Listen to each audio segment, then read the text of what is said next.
চাউলের গুঁড়ে দিয়ে একটা নাস্তা বানিয়ে দেখাবো তোমাদেরকে। এটাকে বলা হয়, আমরা বলি খোলা যায় পিঠা, কে কীভাবে বলো আমি জানি না। এটার জন্য আমি কুসুম গরম পানি নিয়ে নিলাম চাউলের গুঁড়া, দিয়ে দিলাম একটা ডিম, দিয়ে দিব একটু পরিমাণ মতো, এটা সিক্রেট অনেকে জানে না, একটু তেল, সয়াবিন তেল, কারণ এটা দিলে তাওয়াতে লাগবে না আর বেশি বেশি করে ছিদ্র হবে এবং পিঠাটা মুচমুচে হবে। সেই জন্য আমার আটাটা ব্লেন্ড করা শেষ, এখন আমি তাওয়াতে দেখো মুছে দিয়েছি।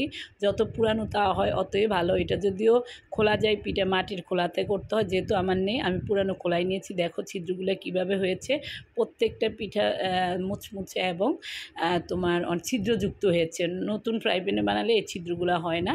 দেখো আমরা কতগুলো পিঠা তৈরি করে ফেলেছি। যারা রুটি তৈরি বানাতে পারো না তারা কিন্তু এটা দিয়ে নাস্তা করতে পারো।